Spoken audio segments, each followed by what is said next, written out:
Faksi dari garis markis berpakaian ungu juga merupakan sekte peringkat 9. Namun, akumulasinya jauh lebih banyak daripada sekte peringkat 9 ini. Jika sekte peringkat 9 ini bersatu, mereka hanya bisa menghadapi faksi markis berpakaian ungu. Selain itu, markis berpakaian ungu masih didukung oleh Istana Naga Ilahi Laut Barat. Melihat pemandangan ini, orang-orang tua ini tidak bisa menahan niat buruknya lagi. Markis berpakaian ungu datang secara pribadi dengan ekspresi bermusuhan. Sesuatu yang besar pasti telah terjadi. Xiao Chen mungkin dalam masalah, dan variabel lain akan ditambahkan ke dalam campuran untuk Pulau Bintang Surgawi. Gagak emas kuno, bocah, kamu benar-benar memiliki keberuntungan yang luar biasa untuk bisa menaklukkan binatang suci yang mistis itu. Aku akan langsung saja. Anda harus tahu mengapa saya di sini. Kamu seharusnya sudah bersiap untuk ini, kata markis berpakaian ungu tanpa tergesa-gesa sambil melirik bulu kuning kecil berwarna emas yang tampak ganas di bahu Xiao Chen sebelum melihat ke arah Xiao Chen. Setelah menenangkan diri dari kepanikan awalnya, Xiao Chen bertanya dengan acuh tak acuh, konflik macam apa yang bisa terjadi pada karakter utama seperti senior denganku. Yang terbaik bagi senior adalah mengutarakan pendapat Anda. Junior ini akan mendengarkan. Markis berpakaian ungu tidak mengatakan apapun tentang itu. Namun, orang-orang tua itu terkejut. Tidak kusangka Xiao Chen berani berbicara kepada Kaisar Bela Diri Surgawi besar seperti itu. Jika markis berpakaian ungu menginginkannya, dia bisa membunuh Xiao Chen dalam sekejap.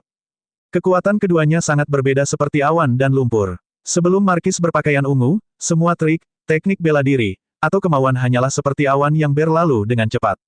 Memang, kamu menyadari fakta bahwa aku tidak berani membunuhmu. Siapa yang bisa membayangkan bahwa markis berpakaian ungu akan tertawa setelah dia mendengar kata-kata Xiao Chen, terlihat sangat damai. Namun, ekspresinya berubah menjadi dingin setelah beberapa saat. Dia berkata dengan dingin, namun, jika kamu tidak melepaskan harga dirimu di hadapan Kaisar Bela Diri Surgawi, kamu hanya akan mencari penderitaan untuk dirimu sendiri. Saat markis berpakaian ungu berbicara, ekspresinya menjadi lebih dingin. Seluruh Pulau Bintang Surgawi mulai bergetar seiring dengan kata-katanya. Awan seolah turun dan menekan seolah langit turun. Pada saat markis berpakaian ungu selesai berbicara, tekanan besar telah melonjak ke arah Xiao Chen, membuat udara terasa hampir padat. Semua orang bisa merasakan kemarahan luar biasa dari markis berpakaian ungu. Karena takut, mereka bahkan tidak berani bernapas. Memang benar, markis berpakaian ungu tidak bisa membunuh Xiao Chen. Namun, dia bisa mengambil tindakan untuk memberinya pelajaran, dengan memukulinya. Selama Xiao Chen tidak mati, markis berpakaian ungu tidak akan mendapat banyak masalah. Dengan menunjukkan sikap seperti itu, Xiao Chen memang hanya mencari masalah untuk dirinya sendiri. Sekelompok orang tua berpikir, dia hanya mencari kematian. Saat melihat Kaisar Bela Diri Langit Agung, seseorang harus menunjukkan kerendahan hati. Bagaimana seseorang bisa bersikap begitu santai? Itu terlalu tidak sopan. Konsekuensi apapun adalah akibat dari tindakannya sendiri. Meskipun suasananya mengerikan, Xiao Chen masih tidak memberikan indikasi untuk mundur. Dia berkata dengan sikap yang tidak merendahkan atau sombong, jika kamu mempunyai sesuatu dalam pikiranmu, katakan saja dengan jujur. Junior ini akan mendengarkan dan memberikan balasan semampu saya. Namun, jika Anda ingin menggunakan status dan kekuatan Anda untuk mencoba memberi saya pelajaran secara tidak masuk akal, saya, Xiao Chen, tidak mudah untuk ditindas. Hahaha, markis berpakaian ungu tertawa terbahak-bahak seolah dia mendengar sesuatu yang lucu. Dia berkata, jika bukan karena penguasa guntur yang mendukungmu, aku bisa menghancurkanmu sampai mati dengan satu jari seperti membunuh seekor semut. Bagaimana aku tidak bisa menindasmu? Saya akan jujur, kau membunuh putraku, markis berpakaian ungu. Meskipun aku tidak bisa membunuhmu sekarang, jika aku tidak mengalahkanmu setengah mati, akan sulit bagiku untuk menelan ini. Dengan membalikkan tangan Xiao Chen, sehelai bulu emas muncul di antara jari-jarinya. Lalu, dia menampilkan aura menyala-nyala di dalamnya. Solar True Flame berwarna emas membentuk pilar api padat yang membumbung ke langit dari tubuh Xiao Chen dan menembus awan. Cahaya yang menyilaukan itu sangat terang, membuat sekeliling menjadi gelap secara kontras. Sepertinya pilar yang menyala-nyala ini adalah satu-satunya sumber cahaya di dunia ini. Ini adalah ekspresi markis berpakaian ungu, yang bersiap untuk bergerak, perlahan berubah menjadi serius saat dia menatap bulu-bulu emas di antara jari-jari Xiao Chen. Keributan ini pun membuat kaget para penonton. Tanpa diduga, Xiao Chen berencana melawan Kaisar Bela Diri. Apakah dia gila? Markis berpakaian ungu adalah Kaisar Bela Diri Surgawi yang lebih besar. Dia mampu meratakan seluruh Pulau Bintang Surgawi dengan satu pikiran. Namun, dia merasakan ancaman yang sangat besar dari bulu kecil itu. Pandangannya beralih ke gagak emas, dan dia menyadari bahwa ia memiliki dua bulu-bulu emas yang serupa. Lalu, dia tiba-tiba mengerti. Markis berpakaian ungu sekarang mengerti apa yang ada di tangan Xiao Chen. Hatinya tenggelam saat dia berkata dengan lembut, Solar Plume Feather, tindakan perlindungan yang diturunkan dalam perlombaan gagak emas. Xiao Chen, kamu benar-benar mengejutkanku. Tidak disangka binatang suci gagak emas benar-benar akan memberimu sesuatu yang sangat berharga. Namun, jika menurutmu hal itu bisa membuatku takut, kamu terlalu naif. Saya jamin jika Anda berani bergerak, pada akhirnya Andalah yang akan menderita. Bermandikan api emas, Xiao Chen berkata dengan acuh tak acuh sambil mengangkat bulu-bulu emas, itu benar, aku mungkin akan menderita. Biarpun aku menggunakan Solar Plume Feather ini, aku hampir tidak bisa melukaimu. Bagi saya sendiri, saya akan kehilangan kartu truf yang melindungi jiwa dan masih dipukuli setengah mati. Apapun yang terjadi, aku akan kalah. Namun, ada beberapa hal di dunia ini yang tidak bisa saya tinggalkan hanya karena saya akan menderita. Benar adalah benar dan salah adalah salah. Putramu datang ke Pulau Bintang Surgawiku untuk menimbulkan masalah, membunuh warga Pulau Bintang Surgawiku, melukai saudara-saudaraku, dan mempermalukan teman-temanku. Saya tidak menyesali kematiannya. Saat Xiao Chen mengatakan itu, hal itu menyebabkan keributan. Kedelapan lelaki tua itu merasakan kaki mereka menjadi lunak. Sekarang mereka mengerti mengapa Markis berpakaian ungu begitu marah. Ternyata Xiao Chen telah membunuh putra Markis berpakaian ungu, putra seorang kaisar bela diri telah mati di tangannya. Meskipun membunuh putra seorang kaisar bela diri, Xiao Chen tidak hanya tidak menunjukkan niat untuk memohon belas kasihan, tapi dia bahkan menentang Markis berpakaian ungu. Tidak heran Markis berpakaian ungu ingin memberi pelajaran pada Xiao Chen, menyatakan dia akan mengalahkan Xiao Chen setengah mati terlepas dari statusnya. Saya tidak salah. Yang salah adalah putramu. Meskipun Anda datang secara pribadi, tidak mungkin meminta maaf dari saya, Xiao Chen. Yang salah tetaplah salah dan yang benar tetaplah benar. Jika Anda mengambil tindakan terhadap saya bersedia bermain bersama sampai akhir. Saya yakin musuh Anda akan sangat senang melihat Markis berpakaian ungu yang terluka parah. Xiao Chen tidak menunjukkan rasa takut saat menghadapi bahaya. Dia menatap lurus ke arah Markis berpakaian ungu dan berbicara dengan alasan, tidak merendahkan atau sombong. Xiao Chen tidak menganggap dirinya pahlawan atau berperilaku arogan. Namun, ada beberapa hal yang perlu dia tegaskan. Beberapa keyakinan tidak bisa goyah. Dia tidak bisa kehilangan prinsipnya dan menundukkan kepalanya untuk meminta maaf hanya karena pihak lain adalah ayah yang penyayang. Sifatnya yang luhur dan pantang menyerah tidak mengizinkannya melakukan hal tersebut. Ucapan Xiao Chen mengatakan kata-kata itu menciptakan kesalahan persepsi karena suatu alasan. Meskipun menjadi kaisar bela diri dengan aura yang melonjak, Markis berpakaian ungu tampaknya entah bagaimana kalah dari Xiao Chen dalam hal momentum. Lan Shaobai, yang berada di samping, merasakan darahnya mengalir deras. Nyala api berkobar di hatinya saat dia menghadapi aura kuat Markis berpakaian ungu. Dia berusaha sekuat tenaga untuk melangkah maju dan berkata, Xiao Chen, sungguh berharga memiliki saudara sepertimu di usia ini. Kemudian, Lan Shaobai menoleh ke Markis berpakaian ungu dan berkata dengan keras, Markis berpakaian ungu, putramu meninggal karena aku. Jika kamu ingin mempermalukan Xiao Chen, kamu harus melangkahi mayatku terlebih dahulu. Anda sangat jelas tentang apa yang terjadi, apakah itu benar atau tidak. Di masa depan, senior ras Asura saya pasti akan datang dan mencari keadilan seperti Anda. Lan Shaobai harus berjuang untuk mengatakan semua ini. Berbicara bahkan satu kata pun sebelum kekuatan kaisar bela diri membutuhkan upaya habis-habisan dengan gigi terkatup. Namun, Lan Shaobai perlu mengatakannya, untuk mencurahkan apa yang ada dalam pikirannya. Xiao Chen membunuh putra Markis berpakaian ungu karena Lan Shaobai. Sekarang, ketika kaisar bela diri tiba, Xiao Chen menanggung semua kesalahannya, tetapi dia tidak menundukkan kepala atau membungkuk, malah menentang kaisar bela diri. Dia, Lan Shaobai, juga jelas bukan seorang pengecut. Saya juga, Markis berpakaian ungu, jika kamu ingin mempermalukan kakak Xiao Chen, kamu harus melangkahi mayatku, Xiao Yu, terlebih dahulu. Aku, Jin Lin, bersedia bertarung sampai mati. Aku, Yue Chenxi, tidak akan berdiam diri saat kamu mencoba mempermalukan kakak senior Xiao. Ini aku juga, pilar api yang menjulang ke langit dari tubuh Xiao Chen seperti lampu yang menerangi jalan di dalam kegelapan. Itu mengumpulkan semua orang di Pulau Bintang Surgawi. Mereka semua menunjukkan kemarahan di wajah mereka, menatap Markis berpakaian ungu tanpa rasa takut. Jumlah orang yang berkumpul meningkat. Selain para penggarap Pulau Bintang Surgawi, orang-orang biasa juga keluar. Orang-orang berkumpul dalam kelompok padat, menatap dingin ke arah Markis berpakaian ungu dalam kegelapan. Semua orang bersatu hati, bersedia membantu Xiao Chen keluar dari bencana ini. Ketika suara mereka terdengar bersamaan, suara itu memicu rasa berdarah panas di tubuh mereka. Bagi Markis berpakaian ungu, orang-orang ini seperti semut. Selama dia mau, dia bisa dengan mudah membunuh mereka semua, tidak membiarkan satu pun hidup. Namun, Markis berpakaian ungu belum pernah mengalami barisan seperti itu sebelumnya. Sejak dia memulai jalur kultivasinya, dia belum pernah melihat pemandangan seperti itu. Itu mengguncangnya sampai ke tulang. Orang macam apa yang bisa menyebabkan jutaan orang keluar ke dalam kegelapan, rela mati tanpa mempedulikan diri mereka sendiri. Kedelapan lelaki tua itu tercengang. Mereka tidak menyangka bahwa setelah Kaisar Bela Diri muncul, begitu banyak orang di Pulau Bintang Surgawi akan keluar. Adegan yang diharapkan dari markis berpakaian ungu yang memukuli Xiao Chen setengah mati tidak terjadi. Sebaliknya, suasananya ditekan oleh Heavenly Star Island, membuat orang-orang tua ini tidak bisa berkata-kata untuk waktu yang lama. Tentu saja, markis berpakaian ungu tidak mungkin membunuh semua orang ini. Dia bukanlah seorang kultivator jahat. Dia tidak begitu berduka. Namun, situasi seperti itu benar-benar melampaui ekspektasi markis berpakaian ungu. Ketika dia kembali dari langit berbintang dan menerima berita kematian putranya, dia hanya ingin pergi ke Pulau Bintang Surgawi untuk melakukan sesuatu demi putranya, dengan kejam memberi pelajaran pada Xiao Chen dan memukulinya setengah mati, untuk memaksa Xiao Chen untuk meminta maaf dan memberikan kompensasi atas hal tersebut.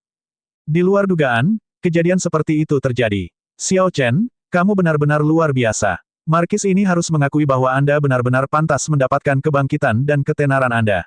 Namun, kamu harus tahu bahwa meskipun jumlah orangmu 10 kali lipat, itu seperti awan yang berlalu di hadapan Kaisar Bela Diri. Markis berpakaian ungu melanjutkan setelah jeda, jika aku ingin menyakitimu, tidak peduli berapa banyak orang yang menghalangi, mereka tidak akan bisa menghentikanku. Jika kamu meminta maaf dan memberikan kompensasi hari ini, aku, markis berpakaian ungu, akan menepati janjiku. Aku tidak akan mencari masalah untukmu lagi di masa depan dan menganggapnya sebagai anakku yang tidak mampu. Pernyataan ini sangat mengagetkan kedelapan lelaki tua itu ketika mendengar hal tersebut.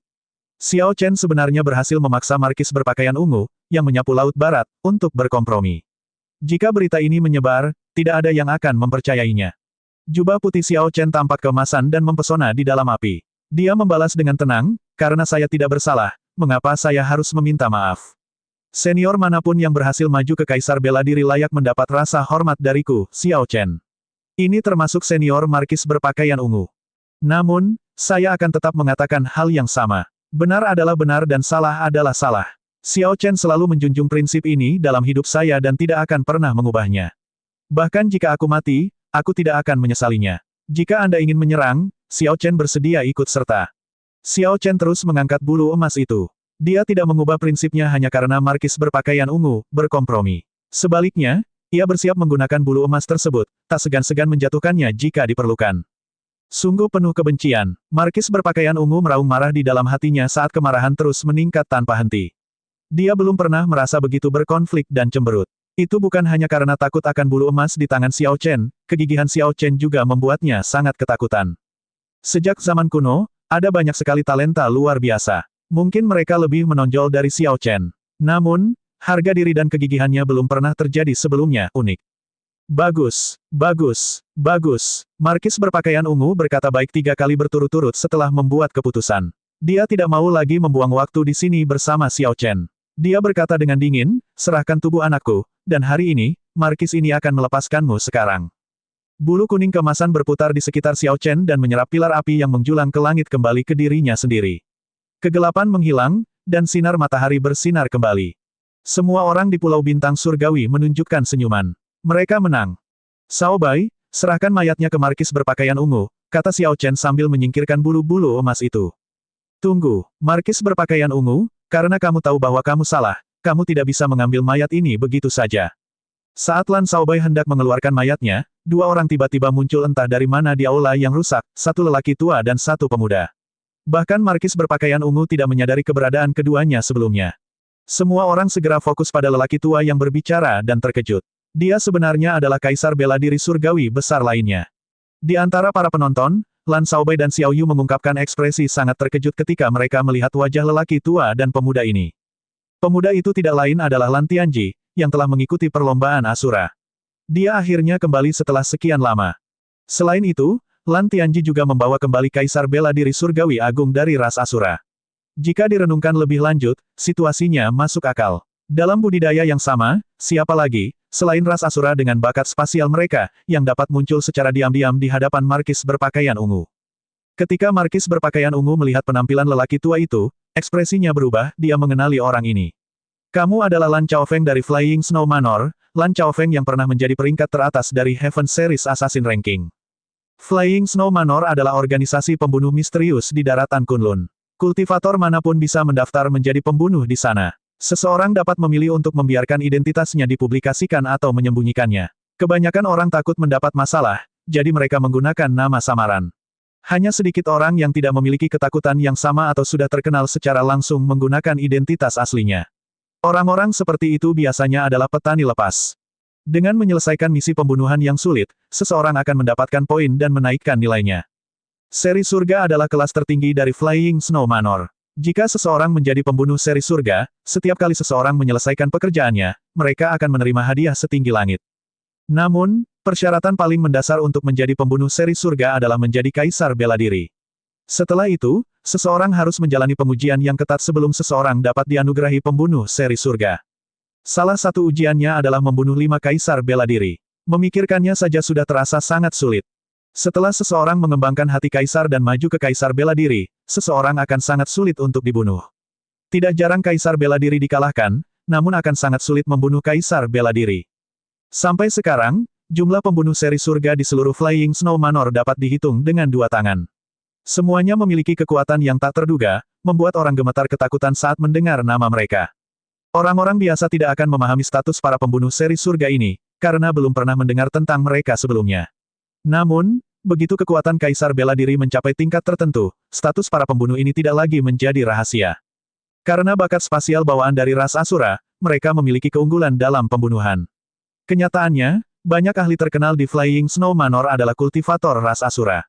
Orang tua yang tidak memiliki kepemilikan ini sebenarnya adalah peringkat teratas dari Heaven Series Assassin Ranking. Status ini otomatis menimbulkan ketakutan tertentu.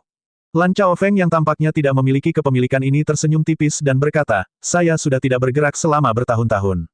Tanpa diduga, Markis berpakaian ungu dari Samudra Langit Berbintang yang jauh telah mendengar tentang saya sebelumnya. Sungguh mengejutkan.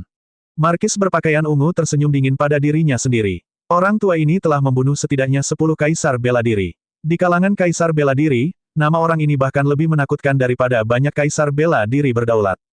Orang ini dikenal sebagai Life Requisitor Asura. Dia belum pernah menjalankan misi apapun selama beberapa ratus tahun terakhir, dan namanya perlahan menghilang di lingkaran mereka. Tanpa diduga, orang yang paling tidak ingin ditemui oleh kaisar bela diri ini muncul di tempat kumuh ini. Meskipun tidak ada kabar tentang orang ini selama beberapa ratus tahun, orang ini sebenarnya masih hidup dan bahkan telah maju ke kaisar bela diri surgawi besar. Lebih jauh lagi, budidayanya bahkan lebih dalam daripada milik Markis berpakaian ungu. Saat Life Requisitor Asura masih menjadi kaisar bela diri surgawi kecil, dia sudah menjadi ancaman bagi kaisar bela diri surgawi besar. Kini, setelah ia naik ke tingkat kaisar bela diri langit agung, Markis berpakaian ungu tidak akan menjadi tandingannya, terutama ketika tingkat pengolahannya lebih tinggi daripada Markis berpakaian ungu. Markis berpakaian ungu merasa sangat tertekan. Dia awalnya sangat yakin akan kesuksesan. Namun, pertama-tama, ada harga diri Xiao Chen yang pantang menyerah, yang terus memaksanya untuk mundur. Sekarang, ada Lan Chaofeng, sehingga dia tidak yakin apakah dia bisa mendapatkan kembali jenazah putranya. Markis berpakaian ungu mengamuk di dalam hatinya. Dia memandang Lan Chaofeng dan bertanya, apa sebenarnya yang kamu inginkan? Ini tidak ada hubungannya denganmu, kan? Lan Chaofeng menjawab dengan acuh tak acuh, ini sangat sederhana. Karena Anda sudah mengakui bahwa Anda salah, minta maaf kepada murid saya sebagai ganti putra Anda dan kemudian minta maaf kepada adik lelaki ini. Jika Anda tidak ingin meminta maaf, tidak apa-apa juga. Tinggalkan saja 10 juta koin astral hitam, atau lupakan saja untuk mendapatkan kembali jenazah putra Anda. Semua kultivator di Heavenly Star Island, serta orang-orang tua di luar, mau tidak mau berpikir, tirani. Markis berpakaian ungu datang mencari masalah sebagai pembalasan atas kematian putranya. Namun, dia tidak hanya gagal melakukan itu, tetapi dia juga harus meminta maaf kepada Pulau Bintang Surgawi. Orang tua misterius yang tiba-tiba muncul ini benar-benar kejam. Lan Chaofeng, jangan berlebihan. Markis berpakaian ungu segera menjadi marah. Dia tidak peduli dengan 10 juta koin astral hitam. Namun, dia tidak mau kehilangan muka seperti itu. Haha, memang benar, setelah 1000 tahun bermalas-malasan, julukan Life Requisitor Asura hanya menjadi julukan bagi sebagian orang. Lan Chaofeng tersenyum tipis, dan sebuah koin hitam kuno muncul di tangannya. Koin kuno ini tampak seperti hidup, menari di sekitar kelima jarinya. Ini hanyalah gerakan sederhana, namun sangat mempesona hingga membuat semua orang pusing. Baru pada saat itulah semua orang menyadari bahwa lelaki tua yang tidak memiliki kepemilikan ini memiliki sepasang tangan yang sempurna. Ini karena ketika koin kuno menari-nari, tidak ada yang bisa merasakan fluktuasi energi apapun. Gerakan luar biasa ini murni berkat jari lincah lelaki tua itu. Saat markis berpakaian ungu menyaksikan koin kuno misterius menari-nari, hatinya tenggelam. Rumor mengatakan bahwa ketika koin itu berhenti bergerak, saat itulah Lan Chaofeng mulai bergerak. Rumor yang lebih dibesar-besarkan mengatakan bahwa ketika seseorang melihat koin kuno Lan Chaofeng, seseorang akan lupa untuk melarikan diri karena hal itu mustahil. Ketika koin astral hitam berhenti bergerak, seseorang dapat melupakan untuk melakukan serangan balik, karena tidak ada lagi peluang. Seseorang seharusnya diam-diam menunggu kematian. Dalam karir Lan Chaofeng yang panjang dan haus darah, banyak sekali orang terkenal yang menggunakan hidup mereka untuk memverifikasi keaslian rumor ini. Itu adalah asal mula julukan Life Requisitor Asura. Pikiran markis berpakaian ungu berpacu saat dia mempertimbangkan ribuan langkah hanya dalam beberapa saat. Namun, tidak satupun dari mereka yang memberinya kepercayaan diri untuk melarikan diri dari Lan Chaofeng tanpa cedera. Bang! Dengan lambaian tangan markis berpakaian ungu, setumpuk koin astral hitam muncul di aula yang hancur. Dia berkata dengan cemberut, berikan mayat anakku. Lan Shaobai, yang sudah lama bersiap untuk melakukannya, melambaikan tangannya, dan sebuah peti mati keluar dari cincin spasialnya. Markis berpakaian ungu menyimpan peti mati itu bahkan tanpa melihatnya. Kemudian, dia berbalik, merobek ruang, dan segera meninggalkan tempat itu. Lan Chaofeng, yang hanya menggunakan satu koin untuk mengusir markis berpakaian ungu, tersenyum tipis. Tidak ada yang melihatnya melakukan apapun, tetapi koin kuno misterius itu lenyap. Ketika semua orang melihat markis berpakaian ungu pergi, teriakan kegembiraan bergema di seluruh pulau bintang surgawi. Seseorang sekuat markis berpakaian ungu menderita kerugian besar di pulau bintang surgawi dan tidak berani memikirkan hal lain. Hal ini membuat semua kultivator yang menonjol bagi Xiao Chen sangat bangga. Perasaan mulia menyebar di hati mereka. Azure Dragon King, aku lupa menyebutkan sesuatu sebelumnya. Saya mengatakan bahwa saya di sini untuk mengunjungi Pulau Bintang Surgawi, tetapi saya datang dengan tangan kosong. Itu tidak pantas. Mohon terima 5 juta koin astral hitam ini. Ingatan saya semakin buruk di usia tua. Azure Dragon King, mohon jangan keberatan. 5 juta koin astral hitam saya hampir tidak dapat digunakan sebagai hadiah. Di masa depan, lelaki tua ini akan menebusnya ketika saya datang untuk kunjungan resmi. 8 lelaki tua, yang awalnya bersiap untuk pergi, segera berlari ke depan. Senyuman memenuhi wajah mereka saat mereka membuang tumpukan 5 juta koin astral hitam dan bersikeras agar Xiao Chen menyimpan uang itu. Orang-orang tua ini bahkan tidak memberi kesempatan pada Xiao Chen untuk menolak. Mereka hanya membuang koin astral hitam dan segera pergi. Dari waktu ke waktu, Xiao Chen hanya menimbulkan rasa takut pada mereka, menghalangi mereka untuk menyinggung Pulau Bintang Surgawi di masa depan. Ketika orang-orang tua ini melihat pemandangan banyak pembudidaya di Pulau Bintang Surgawi bersatu dalam hati melawan Kaisar Bela Diri yang mengancam Xiao Chen, semua berani melangkah maju dan menentang Kaisar Bela Diri, dan melihat Kaisar Bela Diri misterius dari ras Asura, mereka terkejut, yakin bahwa kebangkitan Pulau Bintang Surgawi akan segera terjadi. Sebaiknya jalin hubungan baik sejak dini. Ekspresi Xiao Chen tetap tenang, dia tidak terlalu peduli dengan koin astral hitam itu. Bersama dengan Lan Shaobai, dia dengan cepat mendekati Kaisar Bela Diri ras Asura yang kejam itu. Jika lelaki tua ini tidak muncul kali ini, bahkan jika markis berpakaian ungu diusir, markis berpakaian ungu tidak akan merasa puas dan cepat atau lambat akan kembali.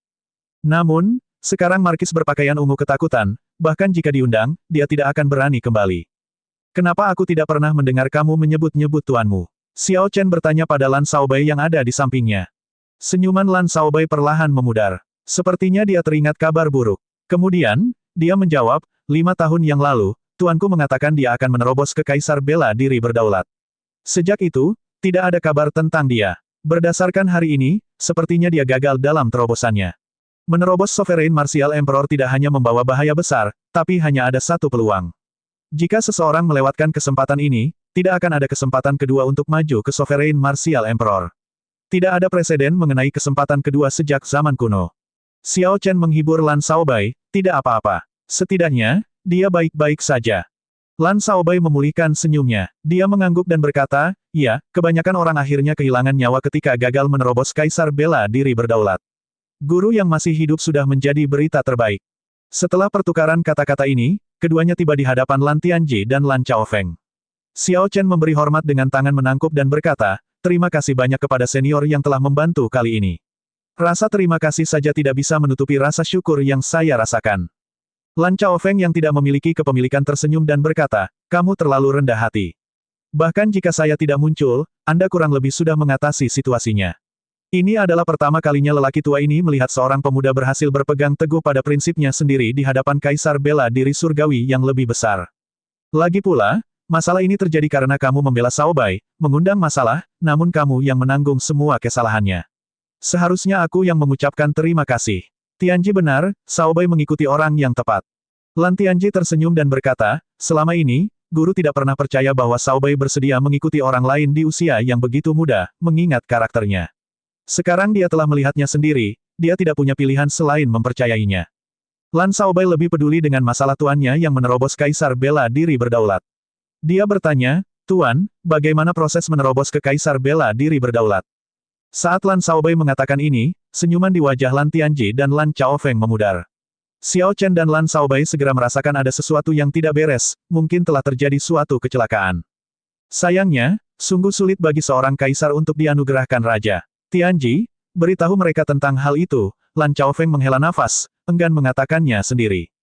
Lan Tianji merenungkan topik itu sejenak sebelum berkata dengan cemberut, gagal. Kesengsaraan untuk maju ke Sovereign Martial Emperor sangat mengerikan. Guru sekarang hanya memiliki 20 hingga 30 tahun lagi untuk hidup. Apa? Ketika Lan Xiaobai dan Xiao Chen mendengar ini, ekspresi mereka berubah drastis. Lan Chaofeng beruntung bisa selamat karena gagal dianugerahkan raja. Di luar dugaan, masih ada akibat yang begitu parah. Lan Chaofeng tersenyum lembut dan berkata, semua orang pada akhirnya akan mati.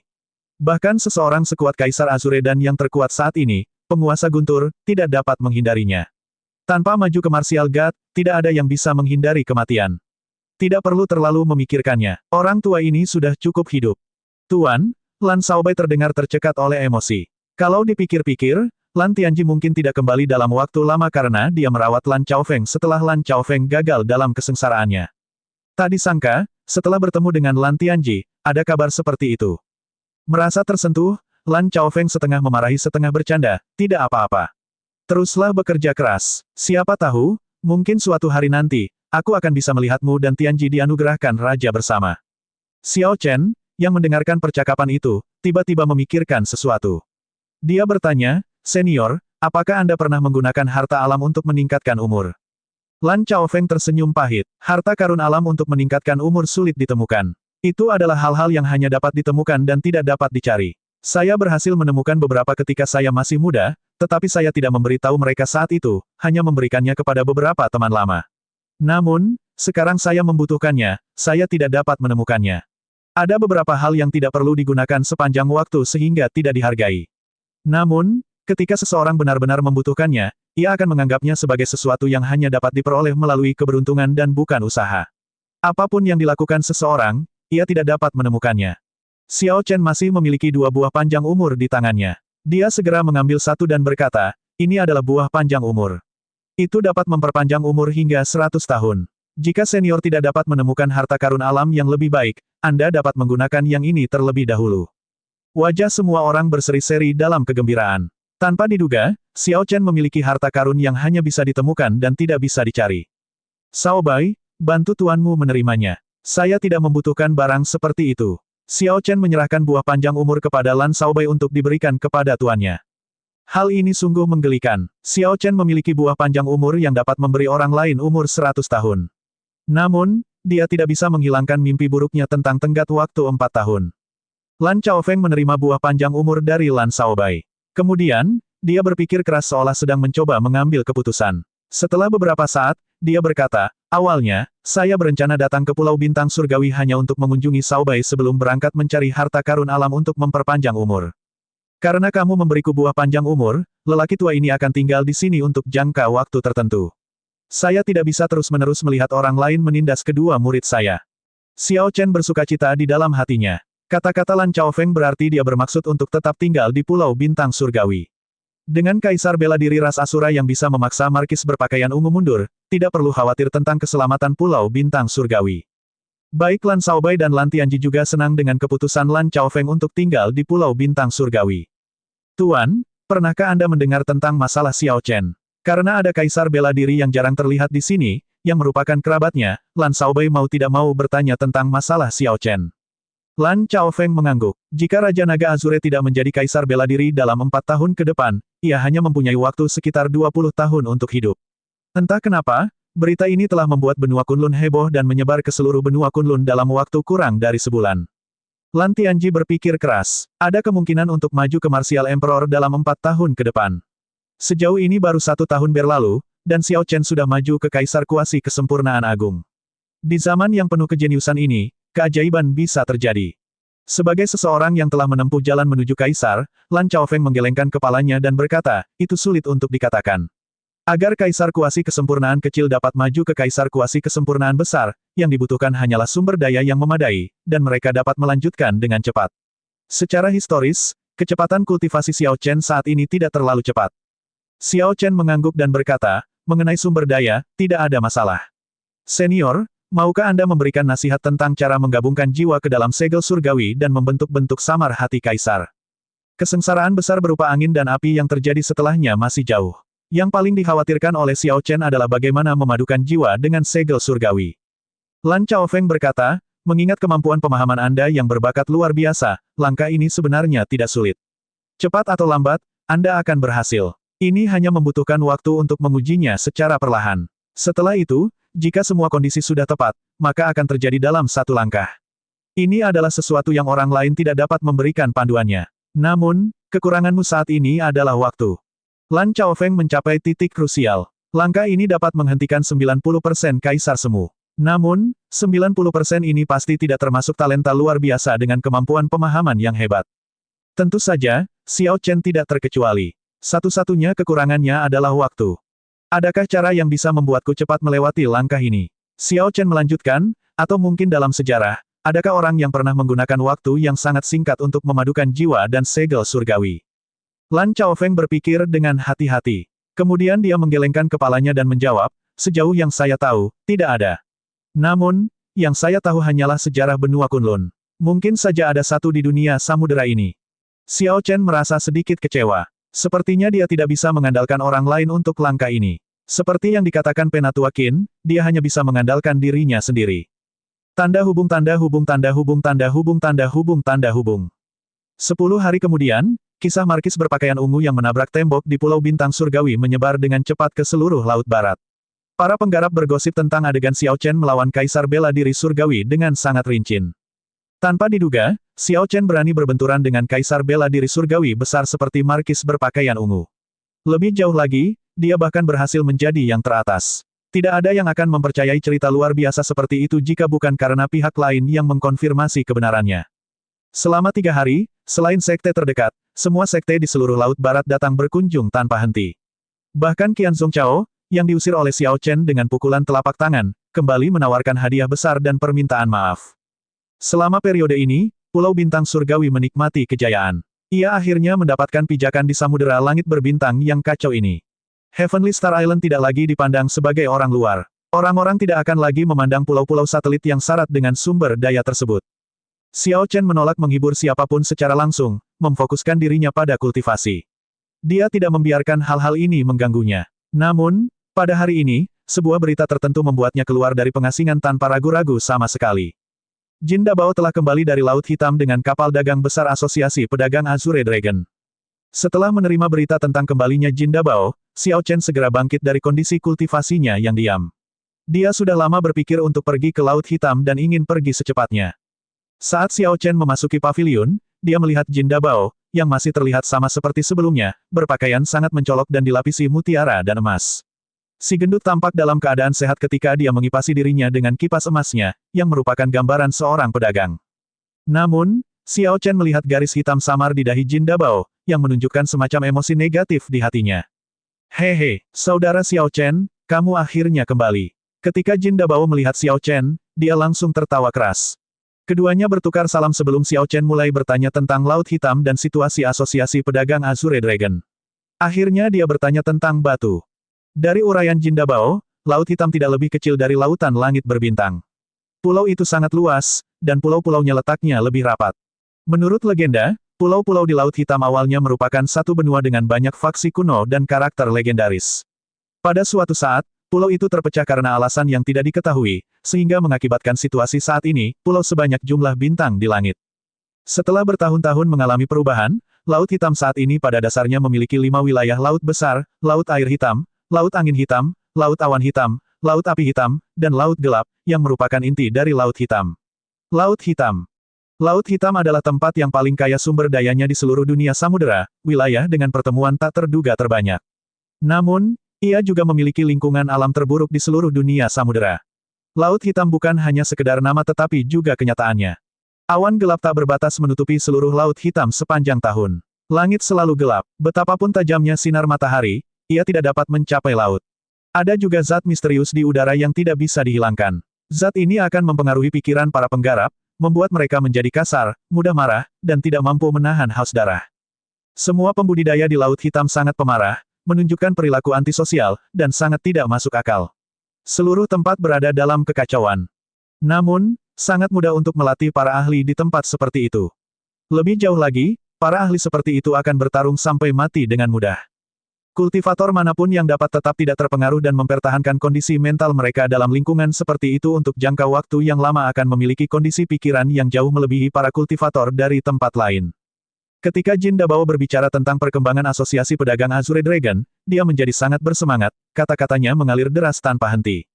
Si gendut telah mendapatkan kembali 100 juta koin astral hitam awal dan menghasilkan keuntungan sebesar 50 juta koin astral hitam, kemajuan yang luar biasa. Namun, ketika dia mendengar bahwa Xiao Chen telah menemukan 1 miliar koin astral hitam di gudang harta karun gerbang naga, dia terkejut. Jin Dabao berkata, sialan. Tuan gemuk ini bekerja sangat keras selama lebih dari setahun, dan aku masih kalah dengan apa yang kamu dan gadis itu lakukan dalam 2 atau 3 hari. Namun, setelah beberapa saat, senyuman si gendut kembali muncul, dan dia bertanya, tentang itu, bisakah Anda memberi saya lebih banyak modal? Ada banyak barang di Laut Hitam, terlalu banyak. Kapal dagang kami jelas tidak mencukupi. Xiao Chen berkata setengah bercanda setengah tegas, kamu bisa melupakannya. Saya tidak hanya tidak dapat memberi Anda lebih banyak koin astral hitam, tetapi sumber daya yang diperoleh asosiasi pedagang Anda juga harus disalurkan ke dalam pembangunan kota naga langit. Jin Dabao membuka kipasnya dan menyela, hehe. Saya hanya bercanda. Bagi tuan gemuk ini, uang hanyalah angka. Yang dinikmati tuan gemuk ini adalah prosesnya. Tidak ada kebohongan dalam perkataan Jin Dabao. Jika dia benar-benar hanya rakus akan kekayaannya di alam kubah langit sudah cukup untuk bertahan beberapa kali seumur hidup. Xiao Chen melanjutkan, jumlah dukungan yang akan saya berikan kepada Anda tidak akan sedikit.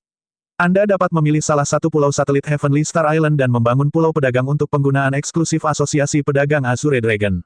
Sedangkan untuk kapal dagang, setelah Mo Chen menyelesaikan masalah di Pulau Api Hitam, saya akan mengirimkan gelombang pertama kapal perang kelas raja yang dia sempurnakan ke asosiasi pedagang Anda. Ketika Jin Dabao mendengar itu, matanya langsung berbinar, dan senyuman lebar muncul di wajahnya. Itu sangat murah hati. Aku juga akan bersumpah dengan sungguh-sungguh. Dalam waktu 3 tahun, saya akan menjadikan asosiasi pedagang Azure Dragon sebagai asosiasi pedagang teratas di Laut Barat. Xiao Chen melambaikan tangannya dan berkata, tidak perlu sumpah seperti itu. Saya percaya pada kemampuan Anda. Namun, target kami bukan hanya Laut Barat tetapi seluruh lautan. Setelah itu, kami masih harus kembali ke benua Kunlun dan menginjak-injak mereka yang berani menghancurkan papan nama Anda, membuat mereka merusak papan nama mereka sendiri. Setelah Jin Dabao mendengarnya, dia teringat saat-saat ketika semua papan namanya hancur. Kemudian, dia mau tidak mau menunjukkan ekspresi jahat. Ketika Xiao Chen melihat ekspresi itu, dia sedikit mengernyit. Sepertinya ada yang salah denganmu. Kamu kelihatannya tidak bisa mengendalikan haus darahmu sendiri. Jin Dabao mengangguk dan berkata, setelah melakukan perjalanan ke Laut Hitam dan kembali, saya perlu istirahat selama sebulan. Kalau tidak, sulit menjamin karakterku tidak akan berubah. Selain para pembudidaya lokal, tidak ada yang berani berlama-lama di Laut Hitam. Tentu saja, ini tidak termasuk para kultivator yang ada di sana untuk menenangkan pikiran mereka. Xiao Chen berpikir sejenak, lalu melepaskan jilbab Raja Laut dari dahinya. Dia menyerahkannya kepada Jin Dabao dan berkata, ini adalah jilbab Raja Laut. Nanti kalau ke Laut Hitam bisa pakai ini. Saya jamin Anda tidak akan mengalami perubahan karakter apapun. Jin Dabao tidak mengambil jilbabnya. Dia berkata, dari nada bicaramu, kamu membuatnya terdengar seperti aku akan segera kembali ke Laut Hitam.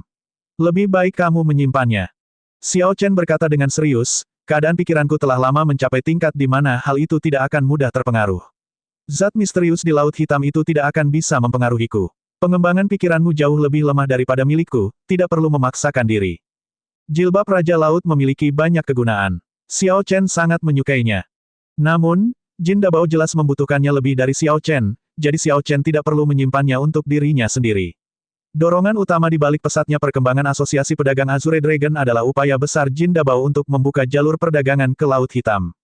Pada akhirnya, Xiao Chen bertanya di mana batu berada, dan dia membiarkan Jin Dabao beristirahat.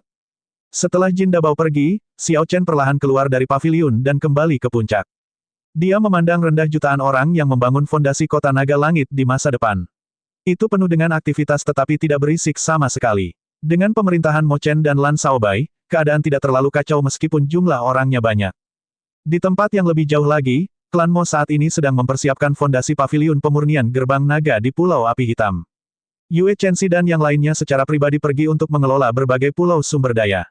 Perkembangan seluruh pulau bintang surgawi berjalan dengan sangat terorganisir. Dengan kaisar bela diri ras Asura yang tinggal di pulau utama, prospek pulau bintang surgawi tampak cukup menjanjikan. Aku benar-benar tidak tega untuk pergi, gumam Xiao Chen sambil mengungkapkan ekspresi kasih sayang. Namun, apapun yang terjadi, dia harus pergi sekarang. Dia perlu menemukan pertemuannya yang tidak disengaja dan mencari cara cepat namun stabil untuk menggabungkan jiwanya dengan segel surgawi. Xiao Chen sedang berperang dengan surga. Kebanyakan orang percaya bahwa dia tidak akan bisa maju ke kaisar bela diri. Mereka menunggu untuk melihatnya membuat lelucon tentang dirinya sendiri, untuk melihat bagaimana dia akan jatuh dari puncaknya 4 tahun kemudian. Lawan yang pernah dikalahkan Xiao Chen semuanya menyaksikan dengan dingin, menunggu hari itu tiba. Tidak mungkin pertemuan kebetulan jatuh begitu saja dari langit saat Xiao Chen ada di rumah. Dia harus pergi dan mencari mereka, berpetualang di tempat paling berbahaya. Keraguan-raguan selalu menimbulkan masalah. Xiao Chen memejamkan mata dan menarik napas dalam-dalam 3 kali. Saat dia membuka matanya lagi, dia tidak lagi ragu atau merasa cemas. Xiao Chen mendorong dari tanah dan menuruni gunung untuk mengucapkan selamat tinggal kepada teman-teman lamanya. Setelah mengunjungi sebagian besar temannya, dia pergi menemui Mo Chen terakhir. Dia saat ini berada di kamarnya, yang penuh dengan tumpukan draft kasar dan segala macam buku dan informasi. Di ruangan yang agak berantakan ini, Mo Chen sibuk menggambar draft yang lebih kasar. Bahkan ketika Xiao Chen tiba, dia tidak memperhatikannya. Ketika Mo Chen dengan santai mengangkat kepalanya dan melihat Xiao Chen di luar, keterkejutan muncul di matanya. Dia menghentikan apa yang dia lakukan dan bertanya sambil tersenyum, "Ada apa? Kenapa kamu punya waktu untuk datang dan mengunjungiku?" Xiao Chen menjawab, "Coba tebak. Anda memiliki 3 peluang." Mo Chen menamparkan keningnya sendiri dan tersenyum pahit. "Saya sangat berharap tebakan saya salah kali ini, tetapi pada akhirnya Anda harus pergi. Sekarang Heavenly Star Island berada di jalur yang benar, Anda dapat pergi dengan perasaan yakin." Xiao Chen tersenyum. Memang benar dia tidak bisa menyembunyikan apapun dari gadis ini. Tidak perlu ada kata-kata di antara keduanya. Setelah hening sejenak, Xiao Chen menyuruhnya berhati-hati sebelum berbalik untuk pergi.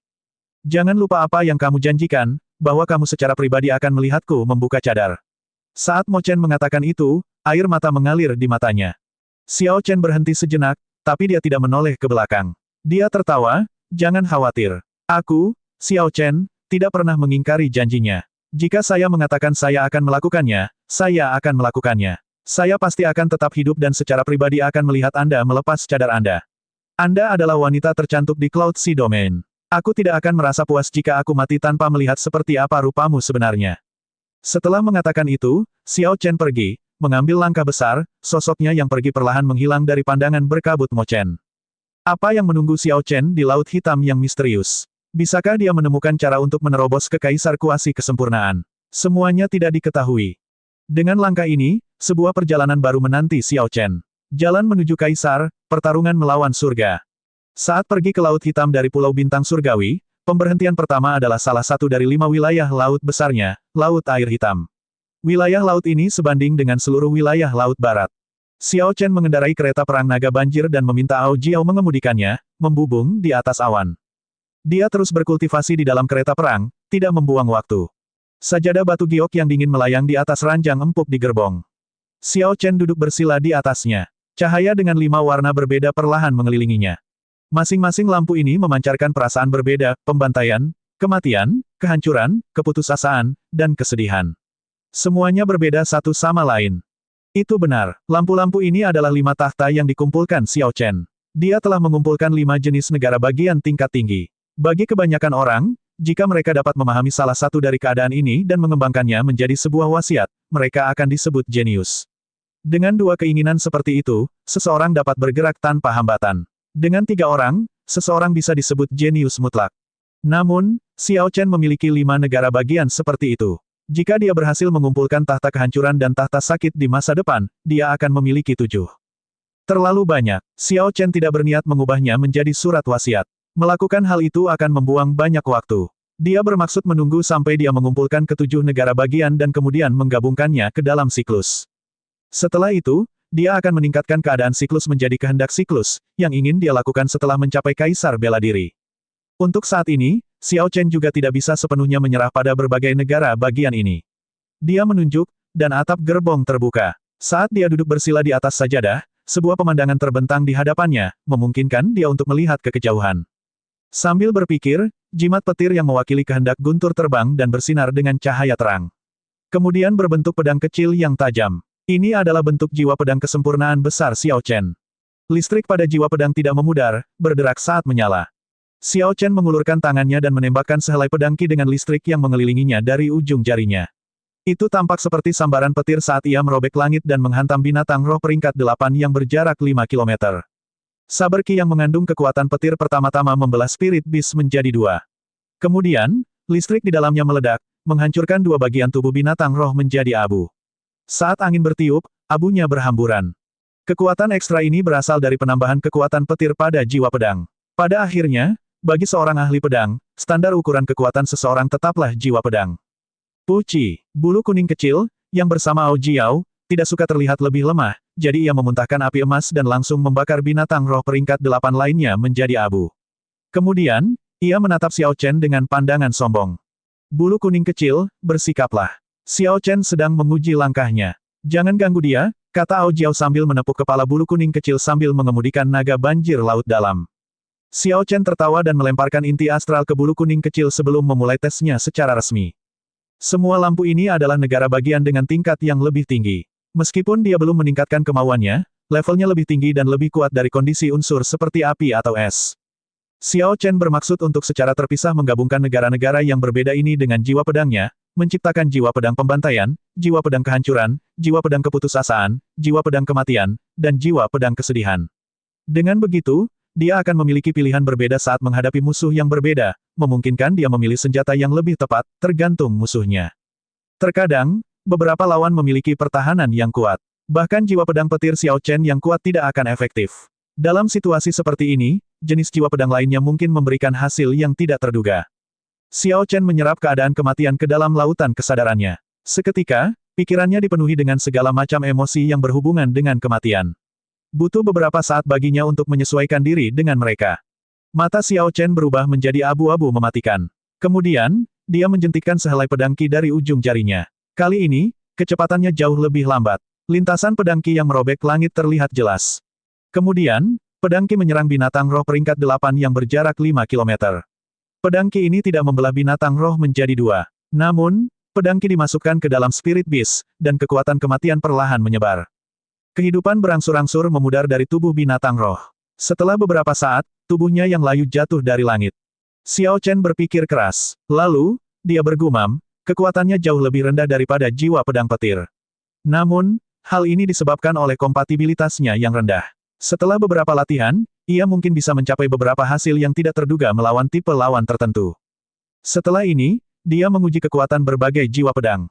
Kemudian, dia berupaya meningkatkan kompatibilitasnya.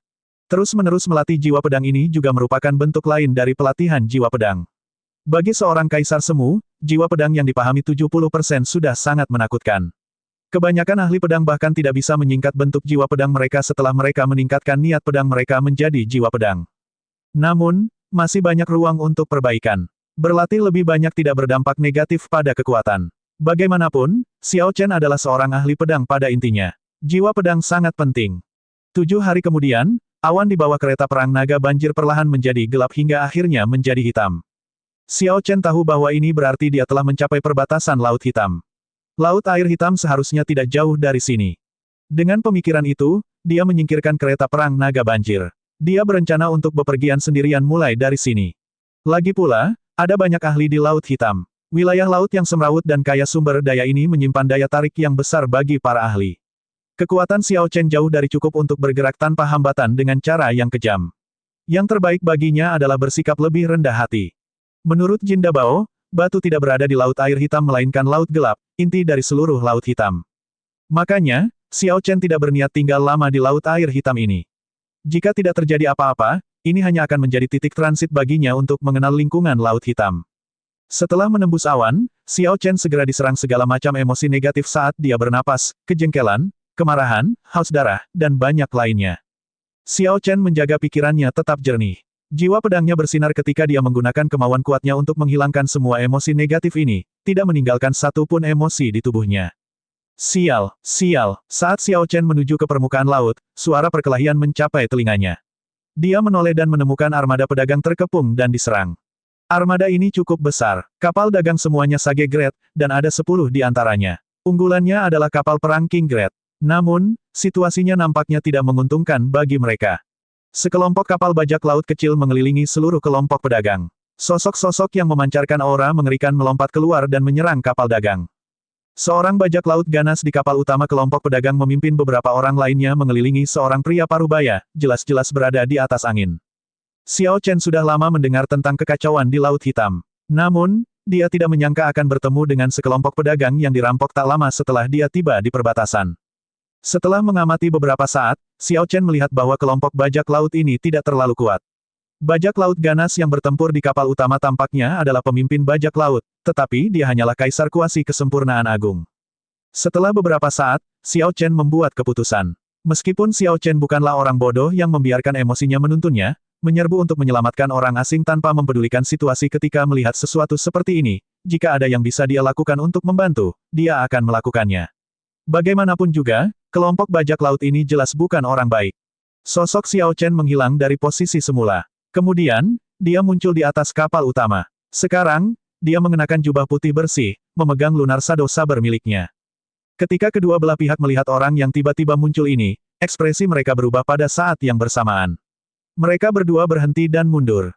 Perbedaannya adalah pria parubaya menunjukkan ekspresi terkejut sedangkan pemimpin bajak laut menunjukkan niat membunuh dan kemarahan. Pemimpin bajak laut itu memegang pedang yang berat, berwarna merah tua, dan bergerigi saat dia melihat ke arah Xiao Chen dan berkata, "Dari mana asal bocah ini? Apakah kamu tidak tahu aturan Laut Hitam? Siapapun yang melihat bajak laut menyerang namun berani membantu akan dicari oleh semua bajak laut di seluruh Laut Hitam."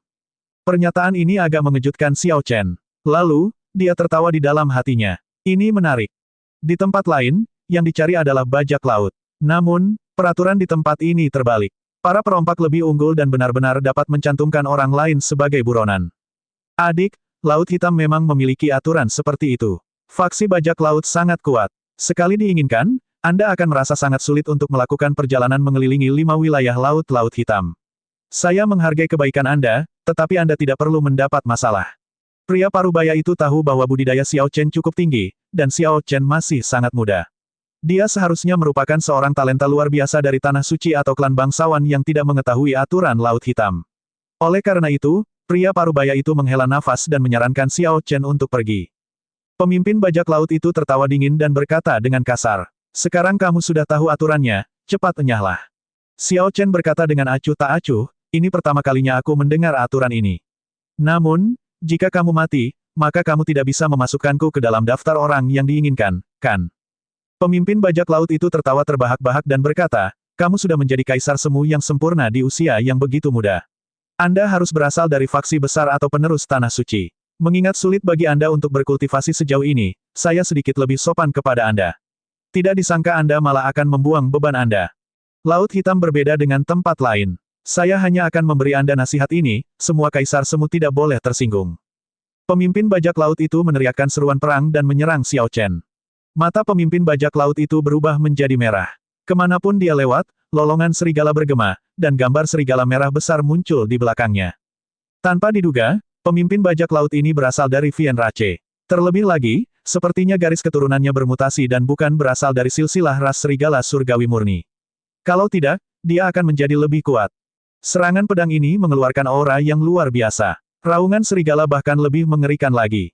Serangan itu sangat ganas, hanya aura mengerikan yang mengalir membuat orang gemetar ketakutan. Sial, tidak ada yang melihat bagaimana Xiao Chen bergerak. Namun, raungan naga yang jelas bergema, dan dia langsung menarik pedang bayangan bulan, menghalangi pedang bergerigi yang mendekat. Raungan naga berbenturan dengan lolongan serigala. Namun, keduanya hampir setara. Dragon Might milik Xiao Chen tidak berhasil mengintimidasi serigala merah itu. Mata Xiao Chen berbinar. Dikatakan bahwa di dunia samudera, Laut Hitam adalah tempat terbaik bagi Kaisar Semu untuk berlatih. Demi meningkatkan kekuatan mereka, Kaisar Semu dari berbagai tempat akan datang ke sini untuk mendapatkan pengalaman pelatihan. Ada juga banyak penjahat yang putus asa yang tinggal di wilayah tersebut.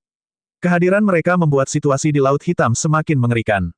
Kaisar Semu yang jarang terlihat di dunia luar bisa dikatakan sangat umum di sini, begitu banyak hingga tak terhitung jumlahnya. Mengingat hari ini, sepertinya rumor ini benar. Kaisar kuasi kesempurnaan hebat sebelum Xiao Chen memberikan perasaan yang sangat berbeda. Dia jauh lebih kuat daripada Kaisar kuasi kesempurnaan agung yang dibesarkan di sekte. Namun, semakin kuat, semakin baik. Dengan cara ini, dia akan mendapat tantangan. Xiao Chen berbalik. Saat dia menarik kembali Lunar Shadow Sabre, dia mengeksekusi Flawless Bright Moon. Cahaya bulan yang lembut muncul di pedang ramping itu. Kamu memang memiliki kekuatan. Pantas saja kamu berani menjadi begitu sombong. Pemimpin bajak laut itu tertawa aneh dan berjungkir balik di udara. Dengan setiap putaran, dia meretas satu kali. Saat lampu pedang menyala, gambar serigala muncul. Dalam sekejap mata, dia menyelesaikan 100 putaran. Dengan 100 serangan pedang, 100 serigala bergerak keluar, sepenuhnya menekan bulan cerah sempurna milik Xiao Chen dan memaksa Xiao Chen mundur 100 langkah. Berat, sekarang apakah kamu mengerti bahwa ada beberapa masalah yang tidak boleh kamu ikut campur? Haha, namun, tidak ada obat penyesalan di dunia ini. Aku akan mengalahkanmu, dan kamu akan diburu. Pemimpin bajak laut itu tertawa gila-gilaan dan tiba-tiba memperlihatkan tubuh aslinya. Dia berubah menjadi serigala merah yang berdiri tegak. Kemudian, dia melolong sambil menebas dengan kekuatan besar. 100 lampu pedang berbentuk serigala segera terbang ke arah Xiao Chen. Aura tajam itu seperti sekawanan serigala yang berburu, berlari di dataran tak berbatas, dengan Xiao Chen sebagai domba yang tak berdaya.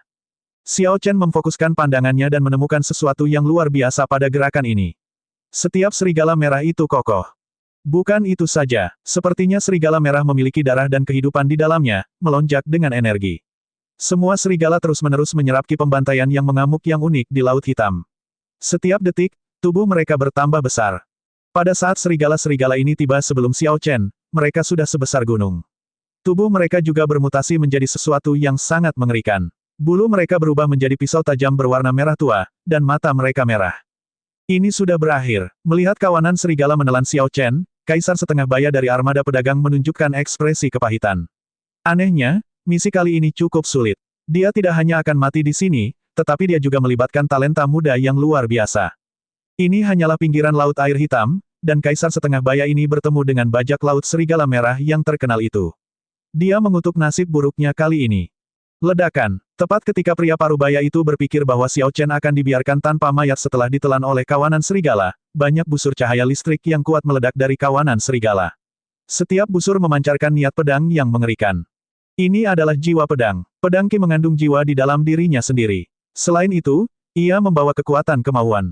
Kalau tidak, niat pedang yang meledak tidak akan begitu mengerikan, gumam pria parubaya itu pada dirinya sendiri. Matanya membelalak karena keterkejutan yang luar biasa. Dari mana datangnya ahli pedang ini? Jiwa pedang ini tidak jauh lebih lemah dibandingkan dengan para ahli pedang terkenal dari generasi yang lebih tua. Tangisan menyedihkan terdengar. Sekelompok serigala mengeong kesakitan. Xiao Chen mematahkan momentumnya, tapi dia tidak berhenti bergerak, terus menyerang dan bersiap menyelesaikan ini dengan satu pukulan. Banyak pedang Qi berbentuk naga biru keluar dari tubuh Xiao Chen. Pada akhirnya, 18 Azure Dragon mengelilinginya dan meraung dengan ganas, menyebabkan langit berubah warna. Kilat menyambar dan guntur menggelegar. Segala macam fenomena misterius muncul. Menundukkan tebasan mendalam naga, Xiao Chen menebas dengan pedang, dan 18 naga Azure memasuki pedang, membentuk cahaya pedang biru yang menghubungkan langit ke laut. Pedang petir Qi menyapu serigala merah yang terluka seperti sedang menyapu daun-daun yang berguguran, mencabik-cabiknya. Ketika tubuh serigala merah terbelah, darah bahkan terlihat muncrat. Baru setelah listrik meledak barulah mereka menghilang. Pemandangan ini sudah melampaui batas-batas fenomena misterius. Pemimpin bajak laut ini harus memasukkan Qi dan darahnya sendiri ke dalam gerakan ini. Jika orang biasa melakukan gerakan ini, mereka mungkin akan mati karena kehilangan darah sebelum mereka dapat menyelesaikannya. Kemungkinan besar, pemimpin bajak laut ini bisa melakukan gerakan tersebut hanya setelah berubah menjadi bentuk iblisnya. Lampu pedang tidak kehilangan kekuatan sama sekali saat terus menuju ke kepala pemimpin bajak laut. Pemimpin bajak laut itu mencoba menangkis dengan pedangnya, tetapi kekuatan gerakan Xiao Chen terlalu besar. Itu berisi semua kekuatan tebasan penakluk naga, jadi bagaimana dia bisa memblokirnya setelah kehilangan begitu banyak Qi dan darah? Bisa. Pedang bergerigi itu langsung patah. Cahaya pedang itu terus menebas dan membelah pemimpin bajak laut itu menjadi dua memanjang. Namun, pemimpin bajak laut itu belum mati. Darah masih menghubungkan kedua bagian, yang mencoba untuk menyatu kembali. Jika ada waktu, kedua belah pihak dapat terhubung kembali. Kamu benar-benar memiliki daya hidup yang kuat. Namun, karena kamu sudah bergerak, aku tidak bisa membiarkanmu hidup. Menggunakan langkah naga guntur, Xiao Chen tiba di hadapan pemimpin bajak laut sambil berdiri di atas seekor naga di tengah guntur dan kilat. Kekuatan jiwa pedang petir memenuhi pedang itu saat dia menebas tubuh pemimpin bajak laut itu sebanyak 9 kali. Setelah 9 serangan, lampu listrik meledak dan membuat tubuh pemimpin bajak laut itu menjadi abu, memastikan dia tidak bisa hidup kembali. Dengan terbunuhnya pemimpin mereka, para perompak yang tersisa mulai melarikan diri dengan panik. Bahaya yang mengganggu armada pedagang telah teratasi untuk saat ini. Xiao Chen menyarungkan pedangnya dan tiba-tiba mengerutkan kening. Dia merasakan tatapan mematikan dari jarak 50 km. Bahkan pada jarak sejauh itu, membuat bulu kuduknya berdiri. Pemilik tatapan ini setidaknya adalah kaisar kuasi kesempurnaan.